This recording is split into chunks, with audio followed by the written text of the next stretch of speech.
मुझे समझ में आया कि सर से मुझे दूसरा फायदा क्या हुआ। पश्चिम में 18वीं सेंचुरी में दार्शनिक हुआ कांट, जो मेरे ख्याल से पूरे पश्चिम की दुनिया का सबसे बड़ा दार्शनिक है। अगर मुझे कहे कि पश्चिम की दुनिया में पहले दार्शनिक थेलीस से लेकर वर्तमान दर्शन के लोगों तक, विटगेंस्टीन तक, आपको एक चुनना हो जिसने पूरे दर्शन की धारा को चेंज कर दिया, आमूलचूल बदलाव कर दिया, तो वो इमैनुअल कांट है, जर्मनी का 18वीं सेंचुरी के दार्शनिक। जब वो बड़ा हो रहा था, उसके सामने दो रास्ते चल रहे थे। एक को रैशनलिज्म या बुद्धिवाद कहते थे, एक को एम्पेरिसिज्म या अनुभववाद कहते थे। रैशनलिज्म में लाइबनिज नाम के एक बहुत प्रख्यात चिंतक चल रहे थे, अनुभववाद में ह्यूम बहुत प्रख्यात चिंतक थे, इंग्लैंड के थे। कांट ने लिखा कि मैंने लाइबनिज को पढ़ा, मुझे लगा ये तो अंतिम सत्य है, इससे बड़ा सत्य क्या हो सकता है, और मैं उसके पीछे चलने लगा।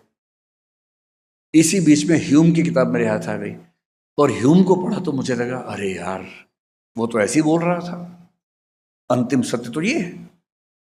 तो कुछ दिन में अनुभववादी बना रहा।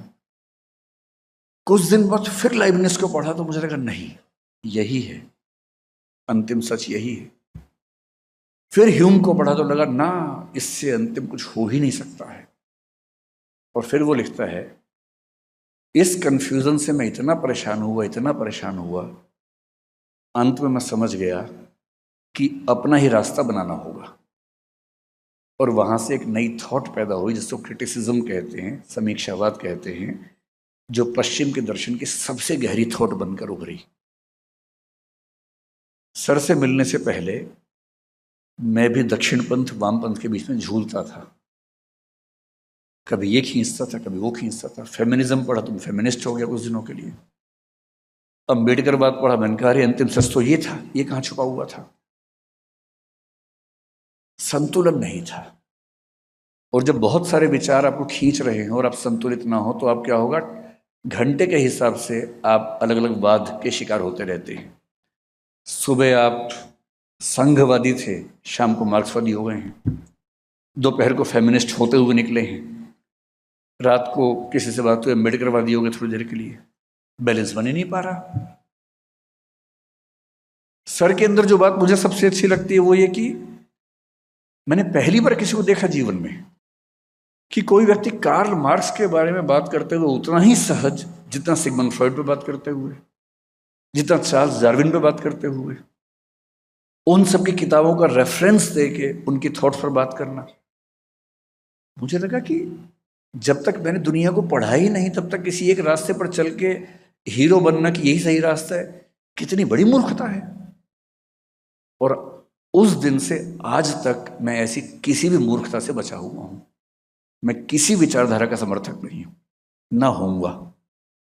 मैं विचार लेके चलूंगा, धारा में नहीं बहूंगा। और विचार के साथ जीना है, धारा में नहीं बहना है। ये बुनियादी समझ उसी पानी के गिलास में थी जिसको सर ने कहा कि बरगद में डाल दिया था, वहीं से।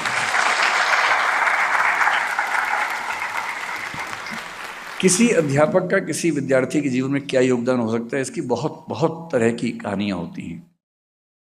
पश्चिम के विचारकों में घमंड थोड़ा ज्यादा नजर आता है, कुछ बड़े विनम्र भी हुए। सुकरात का शिष्य प्लेटो था, मैं तो वैसा बनना चाहता हूं। प्लेटो जैसा बौद्धिक तो मैं नहीं हूं, प्लेटो जैसा विनम्र बनना चाहता हूं। सुकरात ने प्लेटो को बहुत सिखाया, प्लेटो ने बहुत किताबें लिखी, और प्लेटो ने एक भी किताब में एक भी वाक्य अपना कह के नहीं लिखा, सारे वाक्य सुकरात के कह के लिखे, इस भाव से कि मैंने हल्का फुल्का जोड़ दिया होगा, मूल भाव तो वहीं से आया है, मेरा क्या है इसमें। और उस प्लेटो का शिष्य अरस्तु था।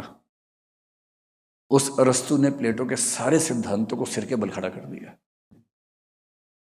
अरस्तु बहुत महान विचारक है, पर उसमें अहंकार भी कम नहीं है। उसे महिलाओं के बारे में इतनी उठपटांग बातें कही, दासों के बारे में इतना खराब खराब लिखा, पर बड़ा विचारक तो था ही। और इसलिए अरस्तु का विद्यार्थी कोई महान विचारक नहीं बना, सिकंदर बना। क्योंकि आक्रामक अध्यापक का विद्यार्थी आक्रामक ही हो सकता है। वो दुनिया को जीतने में लगा रहा, खुद को नहीं जीत पाया। डायोजनीज नाम का दार्शनिक एक बार सिकंदर से उसकी बात चल रही थी डायोजनीस एकदम मस्त मौला, जैसे सर है, कुछ मतलब नहीं दुनिया जहां से, जो बुनियादी जरूरतें हैं पूरी हो रही हैं, पर्याप्त है। डायोजनीस एक सिनिक फिलोसफर था, अमीर आदमी था, सब छोड़ के, बुद्ध की तरह सब छोड़ छाड़ के एक सड़क के पास रखे हुए एक टब के अंदर रहता था, सारी संपत्ति छोड़ के बैठ। उसके पास कुल संपत्ति क्या थी? पानी पीने का एक गिलास और एक आध कपड़ा जो वो पहनता था। एक दिन गिलास चोरी हो गया, तो लोगों ने कहा यार तुम्हारे तो गिलास भी चोरी हो गया। वो बोला यार मजा आ गया मुझे, कल तक मुझे नींद आते हुए ना परेशान रहता था गिलास कोई लेना जाए, अब चला गया, परेशानी ही नहीं हो रही। और रही बात पानी पीने की, जब मैं कल नदी पे गया गिलास भर रहा था तो पड़ोस में एक कुत्ता आया, वो सीधे पी रहा था, तो मैं भी सीधे पी लूंगा, क्यों गिलास ढो बिना बात के।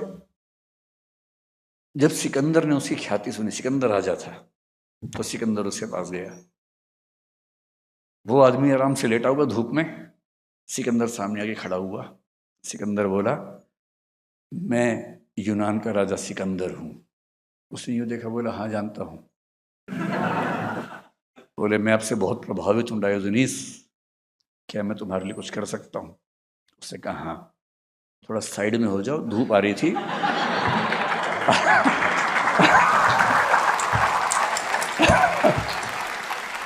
आपने बिना बात के धूप रोक ली है, साइड में हो जाइए, और धूप अच्छी तो आप भी लेट जाइए साथ में, क्या दिक्कत है?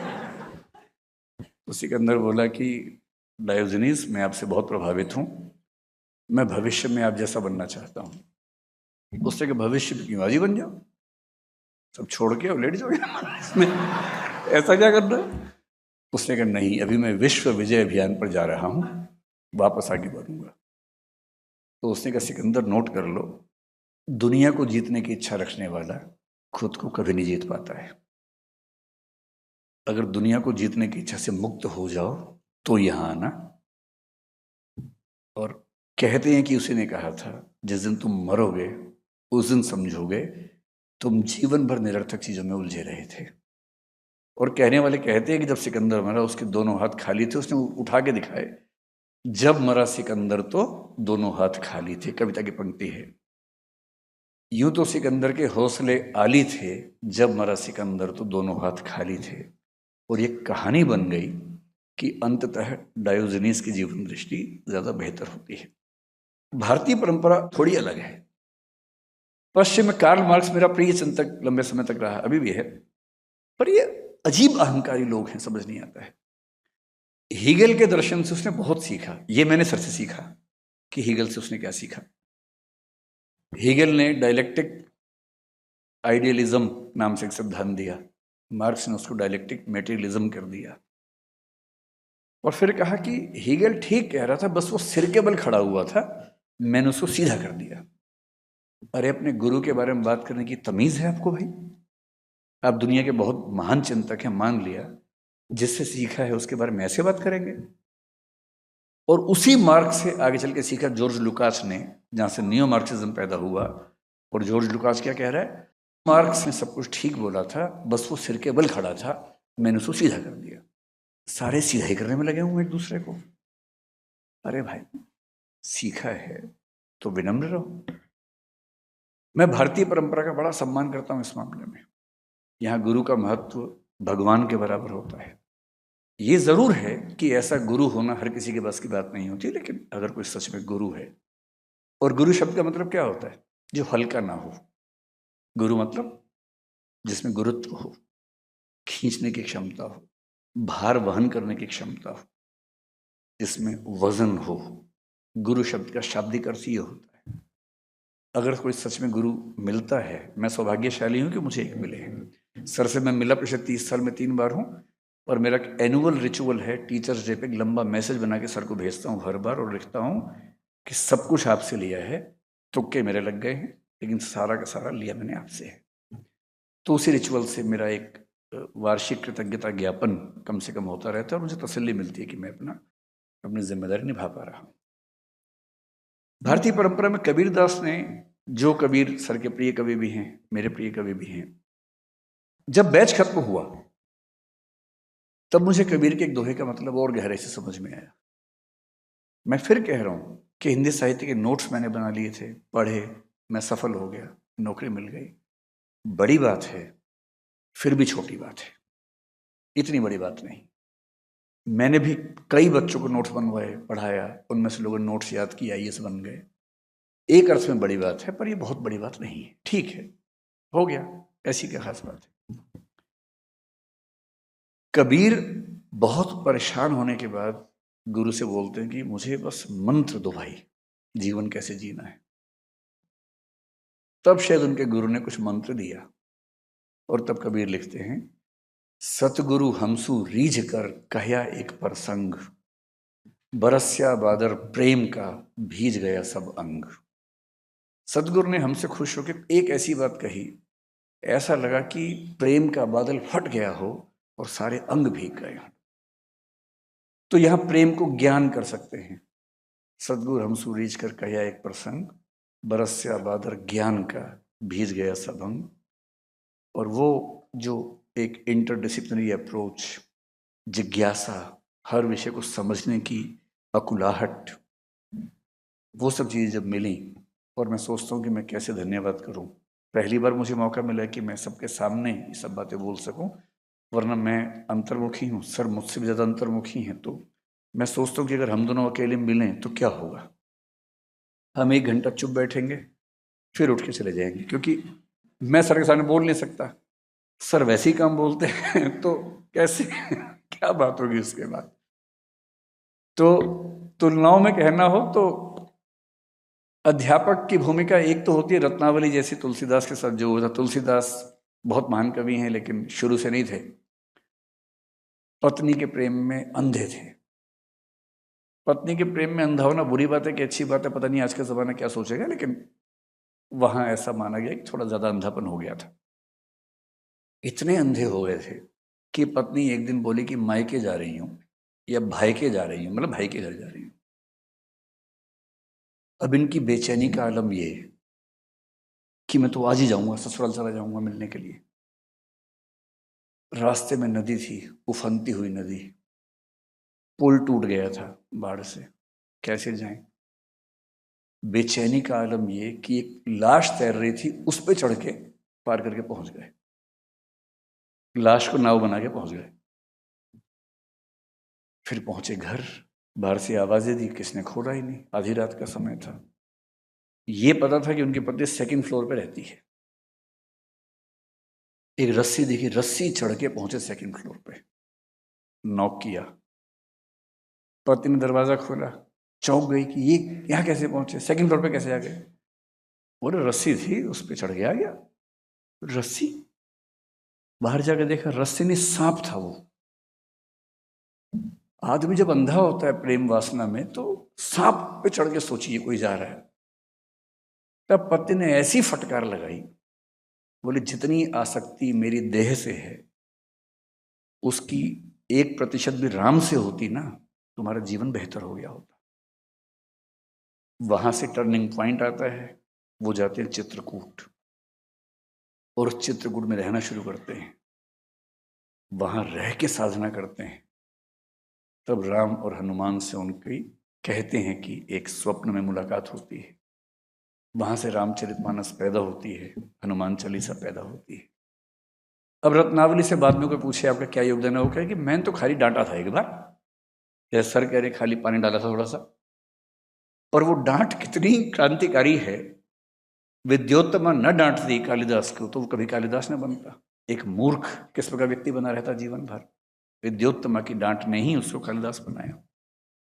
और एक आखिरी उदाहरण जो मुझे सबसे प्रिय है, डॉक्टर अंबेडकर ने लिखा है। अंबेडकर ने जब 10वीं क्लास पास कर ली, वो अपने परिवार, संयुक्त परिवार, अपने पूरे मोहल्ले के पहले व्यक्ति थे जिसने 4थी क्लास पास की थी। 4थी क्लास पास हुई तो बड़ा मतलब माहौल बन गया कि किसी बच्चे ने 4थी क्लास पास की है, ऐसा परिवार था उनका। करते करते 10वीं क्लास पास कर ली। जब 10वीं क्लास पास कर ली तो उनके एक अध्यापक थे, डॉक्टर कृष्ण जी अर्जुन केलुस्कर कहते हैं उनको। केलुस्कर जी ने कहा कि तुम पढ़ने में इतने अच्छे हो, अपने समाज में सबसे अलग हो। शायद ही कोई बच्चा है जो इतना गहराई से पढ़ता है। मैं तुम्हें किताब देता हूँ पढ़ने के लिए। अपनी लिखी हुई एक किताब दी जिसका नाम है गौतम बुद्धाचे चरित्र, मराठी किताब है। 1907 की बात है, 1898 में किताब लिखी थी उन्होंने। 1907 में अम्बेडकर ने 10वीं क्लास पास की तो वो किताब दी। मराठी में गौतम बुद्ध की जीवनी है। और गौतम बुद्ध की जीवनी एग्जैक्टली वो नहीं जो हम सुनते हैं, उसमें कुछ कुछ थोड़े चेंजेस हैं। वो कभी चेंजेस विस्तार में बात करेंगे उसके बारे में, मौका मिलेगा तो। डॉक्टर अम्बेडकर क्या कहते हैं? वो लिखते हैं कि मेरे जीवन का टर्निंग पॉइंट वो किताब थी। वो किताब मुझे ना मिलती तो मैं वो ना होता जो आज दुनिया मुझे जानती है। इसलिए एक महान अध्यापक वो होता है जो अपने विद्यार्थी के अंदर जिज्ञासा पैदा करे, अपने विद्यार्थी को अंतर्दृष्टि दे, अपने विद्यार्थी को एक बेहतर मनुष्य और बेहतर साधक बनने में प्रेरणा दे। इन्हीं शब्दों के साथ ये कहते हुए कि मैं कितना भी कह लूं उस एहसान के नज़दीक भी नहीं पहुंच पाऊंगा जो मुझ पे है। भाषा की अपनी सीमा होती है। उन सीमाओं के तहत जो कहना संभव था वो मैंने कहा। असाध्य वीणा कविता में अज्ञेय का प्रियंवत जब वीणा बजा देता है तो लोग उसको थैंक यू बोलते हैं कि आपने कमाल कर दिया, आज तक कोई नहीं बजा पाया, आपने वीणा बजा दी। तो वो ईमानदारी से कहता है पूरी सभा के सामने, श्रेय नहीं कुछ मेरा, मैं तो डूब गया था स्वयं शून्य में। वीणा के माध्यम से अपने को मैंने सब कुछ को सौंप दिया था। सुना आपने जो वह मेरा नहीं, न वीणा का था, वह तो सब कुछ की तथता थी। वह महाशून्य, वह महामौन, अनाप्त, अद्रवित, अप्रमेय, शब्दहीन जो सब में गाता है। और कविता की अंतिम पंक्ति है कि उठ गई सभा, सब अपने अपने काम लगे, युग पलट गया। मैं भी अंतिम पंक्ति यही कहूंगा, आज का भाषण भी जो आपने सुना है वो भी मेरा नहीं था, वो भी यहां से आया है। धन्यवाद।